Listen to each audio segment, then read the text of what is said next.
It is the 27th of December 2008, the first Saturday after Christmas.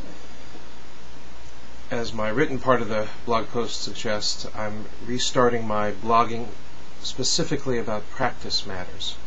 Integral Life and Transformational Practice Group starts up its 5th or 6th iteration in a couple of weeks.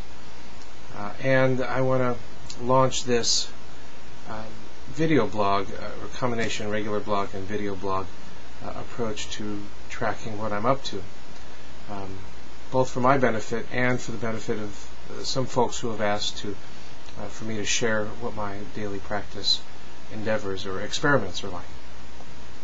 Today I'm going to talk briefly about what I'm doing with respect to my body practice. For the last 2 weeks I've been experimenting with, I've been launching my work with this book, Strength for Life. The author's name is Sean Phillips. About 5 years ago, when I was in probably the best physical fitness of my life, I was working with his brother's book, Body for Life. Sean's book is more focused on mindfulness, which reflects more nearly where I am now than his brother's book did, or does now. And these last 2 weeks are 2 weeks of preparation for a workout regimen that will start on Monday. It is not just a workout regimen, it's also a take-in regimen. The examination is one not only of exercise, but of diet and mindfulness, which seems to fit exactly where I am right now. The first 2 weeks, which I've just completed, are called Rest and Reboot. The key learnings for me have to do with sleep. And one of the rules is no less than 7 hours of sleep per night. I've been known to cheat myself not only for one day, but sometimes for several years at a time on this particular front. And I will say that committing to 7 or more hours of sleep per night over the last couple of weeks has contributed to a radical change in my energy level, an increase in my energy level, and a lengthening of how long I am productively energetic well into the evening. And is this a good thing? I think so. For me it is. Some people have been known to complain that they had too much energy in the evening. That's not typically been a complaint of mine. So I'm happy for this change. So this is one part of the experiment that I've collected the data, and I'm going to keep doing that as I move into the next phase. Another aspect has to do with diet. Roughly 5 meals a day, 3 of them by 3 p.m. Starting with a lean protein. I've been eating a lot of chicken lately. And then lots and lots of vegetables and fruits, preferably fresh from the store as opposed to processed. And no sugar. Now, this won't be true on an ongoing basis, on a forward-going basis, but no sugar up to this point, with a little bit of cheating on Christmas Eve. Layla's fudge was hard to resist, and impossible in my case. But that's a big piece of it. Another piece of it has been lots of water, at least 8 8-ounce glasses a day.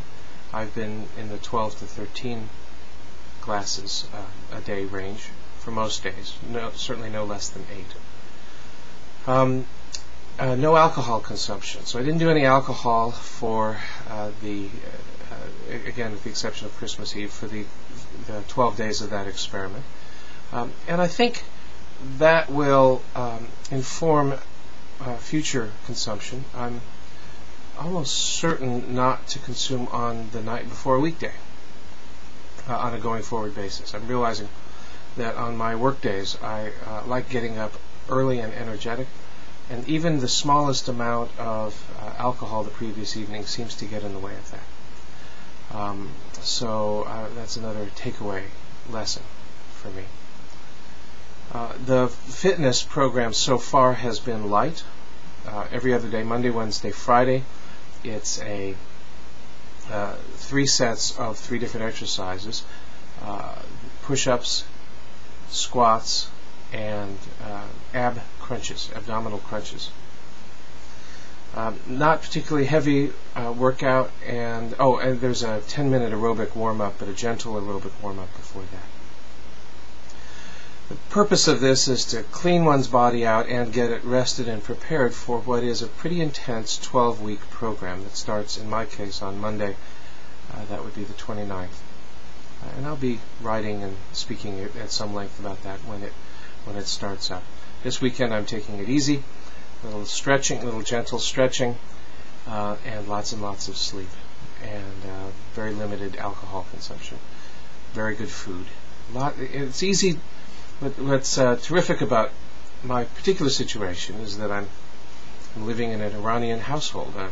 The food we eat here is more often than not Persian, and things like ghorm masabse and what we lovingly call red dot sauce, all which can be eaten without modification. The only issue around this house is the amount of white basmati rice. We do eat a lot of it. I have had very little of that. I have refused to give up the crust, the tadik, that comes with Iranian rice, but I have cut back on my consumption of the rest of it. But the sauces are perfect. Lots and lots of vegetables, spinach and parsley and things like that, with lean meats, and beans in the case of ghorm masabse. So I don't think I'll have to give up an awful lot to keep my eating good. I historically don't consume a lot of unprocessed sugar unless I'm stopping in for a McDonald's chocolate shake, which I've been known to do, but haven't done it lately and probably won't be doing that for a while. Probably not these next several weeks, except possibly on Sunday. I've been reading ahead about the workout plan that lies ahead for me, and I'll talk more about that as I implement it. But starting Monday, it'll be a very intense 12-week period with 6 days of working out and strict adherence to diet. And then on the 7th day, which in my case will be Sunday, not only complete rest for the body, but also freedom to eat whatever I want to eat. And that includes lots of Layla's fudge, my friend Rick Kakarika's chocolate, and maybe burgers or something like that. But home cooked, not McDonald's. So that's where I am. I'm excited to get this started. I've reduced since moving to Maryland in the early part of this year, the late mid-spring, I guess, is when I moved in. I've lost 10 pounds just from eating well and modest exercise. But my goal is to lose another 30 or so pounds of fat and build muscle where I can. And I'm not buying any new pants until I'm finished with this 12-week process, at least. At the end of this 12 weeks, I'm hoping to be down into the 170s. I'm in the low 190s right now. Not my heaviest ever, but certainly not my lightest, and not my best condition. But the real issue for me is the energy for living, and that's what I'm finding to be very the most exciting part of this experiment is the increased level of energy that I have for living my life.